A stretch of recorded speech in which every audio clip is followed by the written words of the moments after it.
بسم اللہ الرحمن الرحیم۔ السلام علیکم ناظرین، براق ڈیجیٹل میں خوش آمدید۔ میں ہوں آپ کی میزبان اصبا بلوچ۔ ناظرین، آج ہم قومی اور عالمی معاملات پر بات کریں گے جن میں نہ صرف پاکستان بلکہ پوری دنیا کی نظریں جمی ہوئی ہیں، اور ہم یہ جاننے کی کوشش کریں گے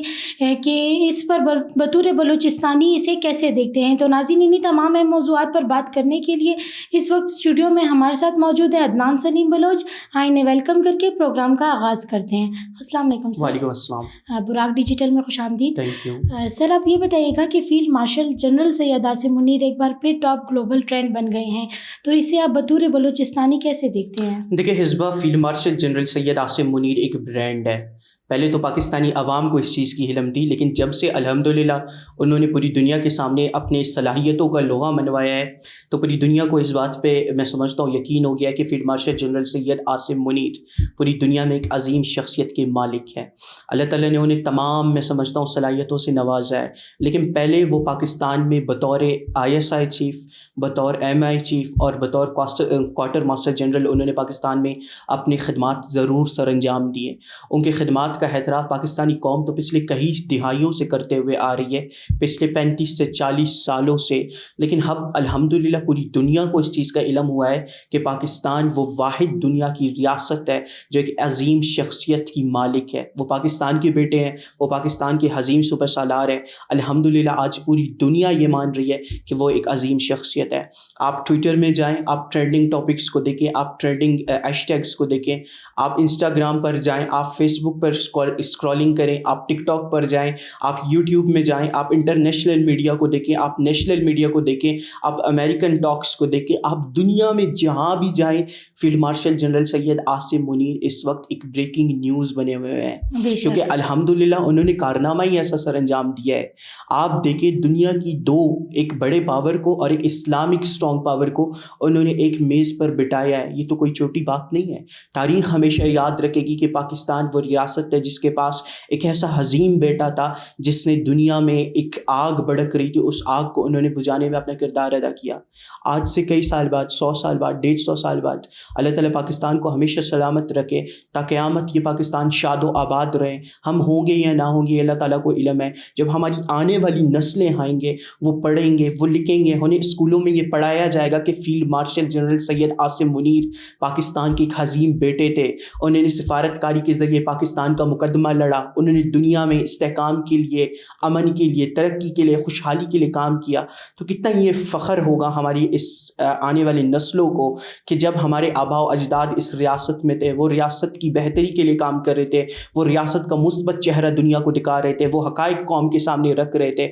اور اس وقت ہمارے field marshal general Syed Asim Munir پوری دنیا میں وہ پھر رہے تھے اور پاکستان کا مقدمہ لڑ رہے تھے۔ اب بھی وہ ایران گئے ہیں، ایران کی سرزمین پر، ایران کی مقدس سرزمین پر، وہاں ہماری شہداء کی سرزمین پر، شہداء کربلا کی سرزمین پر انہوں نے اپنا قدم رکھا ہے۔ تو آپ کو کیا لگتا ہے کہ یہ معاہدہ امریکہ اور ایران کے درمیان نہیں ہوگا؟ انشاءاللہ یہ معاہدہ ضرور ہوگا، اور field marshal general Syed Asim Munir وہاں ایرانی آفیشلز کو انہی تمام چیزوں پر آمادہ کرنے گئے ہیں، وہ ان کی اصلاح کرنے گئے ہیں۔ وہ عظیم ایک اعصاب کے شخصیت ہے، عظیم اعصاب کے وہ مالک ہے، انہیں تمام چیزوں کا علم ہے، اللہ تعالیٰ نے تمام چیزوں کا انہیں عقل اور دانشمندی دی ہے۔ وہ انشاءاللہ ایران کو بھرپور ان تمام چیزوں پر آمادہ کریں گے، راضی کریں گے۔ انشاءاللہ یہ امریکہ اور ایران کے درمیان معاہدہ ہوگا اور اس خطے میں امن ہوگا، اور جب خطے میں امن ہوگا انشاءاللہ field marshal general Syed Asim Munir سکھ کی سانس انشاءاللہ لیں گے انشاءاللہ۔ سر، کچھ امریکن سورسز بھی اس چیز کا اشارہ دے رہی ہیں کہ اس جنگ کو روکنے میں پاکستان کچھ ہی دنوں میں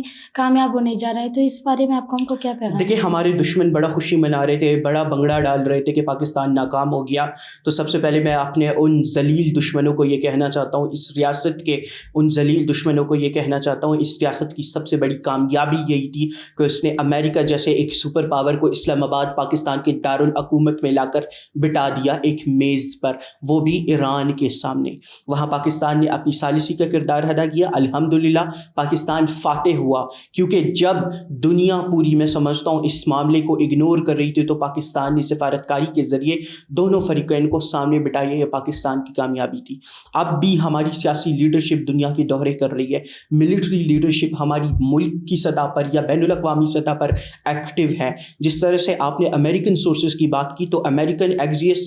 نیوز ایک ویب سائٹ ہے، انہوں نے بھی اس چیز کی کلیم کی ہے کہ بہت جلد یہ معاہدہ ہوگا، اور امریکہ اور ایران کے درمیان پچھلے ٹیوزڈے کو پیش رفت ہوئی ہے اور باقاعدگی کے ساتھ بات ہوئی ہے۔ میں نے پہلے بھی بتایا تھا کہ ایران اور امریکہ دونوں کے ساتھ پاکستان ان کانٹیکٹ ہے۔ اب تو پاکستان آفیشیلی ایران وزٹس بھی کر رہی ہے، تو اس سے یہ بات ثابت ہوتی ہے کہ پاکستان اس خطے میں استحکام کو برقرار رکھنے کے لیے کسی بھی حد تک جا سکتی ہے۔ پاکستان کسی بھی قسم کی قربانی دے سکتی ہے، اور الحمدللہ ہمارے فیلڈ مارشل اپنے اقدامات سے، ہمارے وزیر اعظم اپنی کاوشوں سے اس چیز کو ثابت کر رہے ہیں کہ وہ اس استحکام کو برقرار کر رکھنے کے لیے کسی بھی لیول پر جا رہے ہیں، اور کہیں بھی وہ جا کر دنیا میں ثالثی اختیار کر رہے ہیں۔ بالکل سر، آپ یہ بتائیے گا کہ ابنائے ہارمز کو کھولنے کے متعلق صدر ٹرمپ نے یہ دعویٰ کیا ہے کہ اس عمل سے چین بھی خوش ہے اور ہتھیار نہ دینے کا ایران کو وعدہ بھی کیا ہے، تو اس بارے میں آپ کیا کہیں گے؟ دیکھیے، چین پاکستان کا سب سے قریبی دوستانہ تعلقات رکھنے والا ہمسایہ ملک ہے،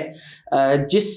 ملک میں امن کی، ترقی کی، خوشحالی کی خواہش اتنی زیادہ ہو کہ وہ ملک پوری دنیا میں آج پھر رہی ہے اور سفارتکاری کا پیغام ہر طرف لے کر جا رہی ہے، امن کا پیغام اور امن کا پرچم آنکھ میں تامے وہ ایران کا دورہ کر رہے ہیں، وہ سعودیہ جا رہے ہیں، وہ قطر جا رہے ہیں، وہ ترکی جا رہے ہیں، تو اس ملک کا جو قریبی دوست ممالک ہے چائنا، تو وہ بھی پرامن ہی ایک ملک ہوگا، کیونکہ ایک پرامن ملک کا ہمسایہ اور قریبی دوست ہمیشہ پرامن ہی ہوتا ہے۔ اگر ڈونلڈ ٹرمپ کے بطور انہوں نے یہ کہا ہے کہ آپ نے ہرمز کے کھولنے پر چین خوش ہے، تو اس سے میں سمجھتا ہوں پاکستان بھی خوش ہی ہوگا، کیونکہ پاکستان ہمیشہ استحکام کی بات کرتی ہے، امن کی بات کرتی ہے، ترقی کی بات کرتی ہے، اور ہابنہ ہرمز کا کھلنا میں سمجھتا ہوں پوری دنیا کی جو عالمی ٹریڈ ہے اس کے لیے انتہائی ضروری ہے، وہ کھلنا چاہیے تاکہ ہماری جو عالمی جو ایک توانائی کے ذریعے ٹریڈ ہوتی ہے یا اس طرح کے معاملات جو عالمی تجارت ہوتی ہے اس کی جو کشیدگی ہے وہ کم ہو اور اس خطے میں امن ہو۔ پاکستان تو ہمیشہ یہی چاہتا ہے کہ خطے میں امن ہو اور ہمارے جو سمندری راستے ہیں وہ محفوظ ہو، اور سمندر میں ہمارے کسی بھی ملک کی کشتیوں کو یا کسی بھی ملک کی ٹریڈ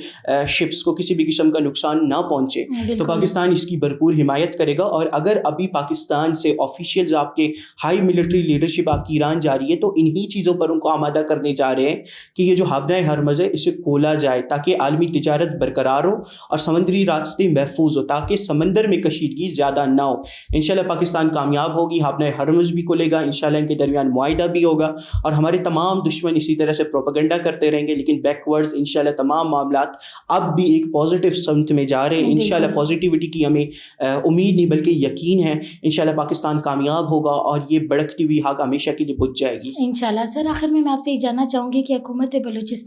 بلوچستانی سطح پر ہمارے کسان بھائیوں کے لیے بھی بہت سے اقدامات کر رہی ہے، تو ان اقدامات کو آپ کیسے دیکھتے ہیں؟ دیکھیں، بلوچستان حکومت کے حوالے سے ہمیشہ یہ کہتا ہوں کہ چیف منسٹر بلوچستان انتہائی محب وطن قسم کے انسان ہے، اللہ تعالیٰ نے انہیں بھی صلاحیتوں سے نوازا ہے، وہ پاکستان کے ایک ایسٹ ہے، کیونکہ پاکستان کو بہت ہی کم اس طرح کے بہادر بیٹے ملے ہیں جو سینہ تان کر پاکستان زندہ باد کی صدا بلند کریں اور پاکستان کے لیے ہیون اپنی جانوں کا نذرانہ بھی پیش کریں۔ ان کی فیملی سے، ان کے خاندان سے لاتعداد پاکستان کے شہداء ہیں جنہوں نے پاکستان کے لیے قربانیاں دی ہیں، لیکن بطور بلوچستانی نوجوان یہ سمجھتا ہوں کہ جو دور ان کو ملا، جو ٹیم ان کے پاس رہی، انہوں نے اس طرح سے پرفارم نہیں کیا جس طرح سے ہم امید رکھتے تھے، لیکن اب بھی الحمدللہ وہ بہتر کام کر رہے ہیں، اور ہم ان کے تمام جو پازیٹیو اور ہمارے قومی مفاد میں جو انیشیٹوز ہیں ہم انہیں اپریشیٹ ضرور کرتے ہیں۔ ابھی جیسے کہ آپ نے کسانوں کی بات کی، تو ہمارے بلوچستان حکومت نے جو ہمارے لوئر لیول کے جو کسان ہیں جن کے پاس تھوڑی سی زمین ہے اور وہ گندم وغیرہ کاشت کرتے ہیں، اس طرح کے میں سمجھتا ہوں 14 سے 17 ہزار